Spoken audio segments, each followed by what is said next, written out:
नमस्कार। जानते हैं कभी कभी ना जिंदगी का जो सबसे बड़ा सबक होता है वो एक बहुत ही छोटी सी कहानी में छिपा होता है। तो आज हम एक ऐसी ही कहानी सुनने वाले हैं। एक ऐसी कहानी जो हम सब की जिंदगी की किसी न किसी चुनौती से जुड़ी है। तो सवाल ये है कि भाई क्या होता है जब हमें कोई चीज चाहिए होती है और वो भी अभी के अभी। हम्म ये एक ऐसा सवाल है जो हम सब के अंदर जो सब्र और बेसब्र की लड़ाई चलती रहती है ना, उसे दिखाता है। तो चलिए इस सवाल का जवाब ढूंढते हैं एक लड़के और एक पेड़ की कहानी के जरिए। तो कहानी शुरू होती है एक छोटे से गांव के एक प्यारे से बगीचे से। इस बगीचे में एक छोटा सा लड़का है, नाम है उसका रोहन।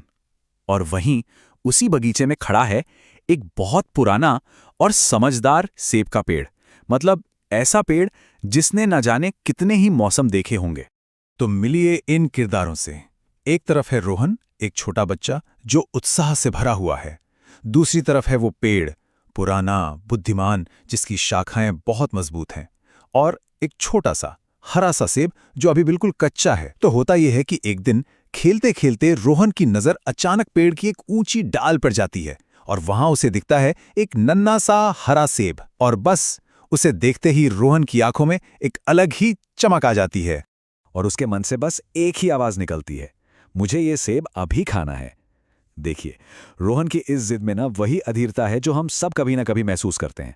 उसे इंतजार करना ही नहीं था, उसे तो बस वो सेब चाहिए था, और वो भी फौरन। लेकिन तभी मानो उस नन्हे सेब से ही एक जवाब आता है।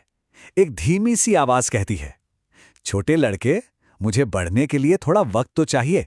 अगर तुम थोड़ा इंतजार करोगे ना, तो मैं लाल, रसीला और बहुत मीठा हो जाऊंगा। सोचिए, एक तरफ सेब वक्त मांग रहा है और दूसरी तरफ रोहन की बेचैनी बढ़ती ही जा रही है। और बस यहीं से शुरू होती है रोहन के सब्र की असली परीक्षा। ये एक रोज का संघर्ष बन जाता है, उसकी इच्छा और धैर्य के बीच। हर रोज वो भागकर उस पेड़ के पास जाता, उम्मीद भरी नजरों से उस सेब को देखता और मन ही मन सोचता, शायद आज ये पक गया हो। लेकिन सच तो ये था कि रोहन बहुत अधीर था। उसके अंदर ना एक तरह की जंग छिड़ गई थी। एक तरफ उसका दिल कहता कि इंतजार कर लेते हैं, लेकिन दूसरी तरफ उसकी बेचैनी उस पर हावी हो जाती थी। और ये कश्मकश हर गुजरते दिन के साथ और भी ज्यादा बढ़ रही थी। और फिर एक दिन उसका सब्र जवाब दे ही गया। वो निराश होकर चिल्ला उठता है, आखिर इसमें इतना समय क्यों लग रहा है? उसे ऐसा लगने लगा था कि ये इंतजार, ये तो कभी खत्म ही नहीं होगा। तो अब शाखाओं से कुछ बुद्धिमानी की बातें आने वाली हैं। जब रोहन की उम्मीद लगभग टूट ही चुकी थी, तभी बगीचे की सबसे पुरानी और सबसे समझदार आवाज, हाँ, खुद उस पेड़ की आवाज सामने आती है।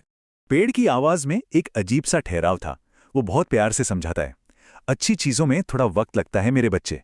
अगर तुम सेब को बहुत जल्दी तोड़ लोगे तो वो स्वादिष्ट नहीं होगा, वो खट्टा लगेगा। ये वो सबक था जो सिर्फ समय ही सिखा सकता है कि सबसे अच्छी चीजों का मजा सब्र करने के बाद ही आता है। रोहन ने पेड़ की बात सुनी, एक गहरी सांस ली और ठीक है, उसने इंतजार करने का फैसला कर लिया। फिर क्या था, दिन हफ्तों में बदलने लगे और रोहन ने अपनी आंखों से उस सेब का बदलना देखा। पहले दिन वो छोटा और हरा था, दूसरे हफ्ते तक वो पीला होने लगा और चौथे हफ्ते तक तो वो एक खूबसूरत चमकदार लाल सेब बन चुका था।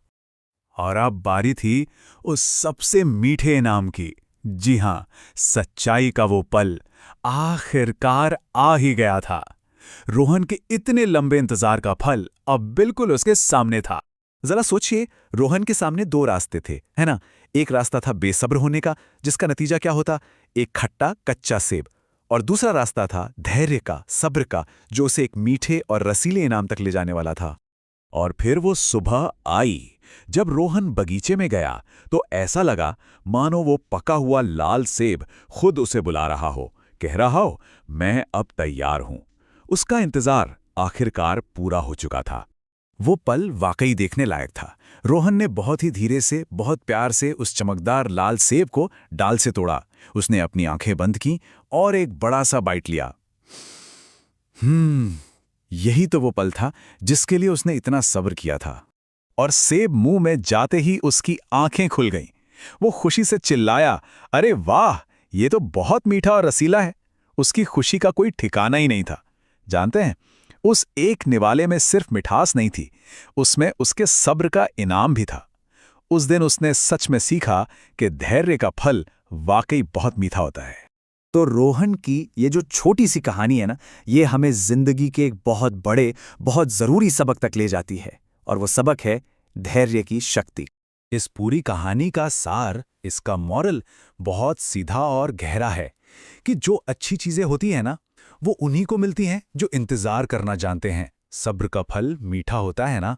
तो धैर्य रखने से मिलता क्या है? देखिए, इससे हमेशा बेहतर नतीजे मिलते हैं। हम चीज़ों की ज़्यादा सराहना करना, ज़्यादा कद्र करना सीखते हैं, और ये भी समझते हैं कि प्रकृति का चीज़ों के होने का अपना एक समय होता है, और यही सब्र हमें सबसे मीठा इनाम दिलाता है। तो उस दिन रोहन ने सिर्फ एक सेब नहीं खाया, बल्कि उसने जिंदगी का एक बहुत कीमती सबक सीखा था। तो अब आखिर में एक सवाल, ये कहानी हमें एक बहुत ज़रूरी सवाल पर लाकर छोड़ देती है। ज़रा सोचिए, अपनी जिंदगी में वो कौन सा सेब है जिसके पकने का सब्र से इंतजार किया जा रहा है?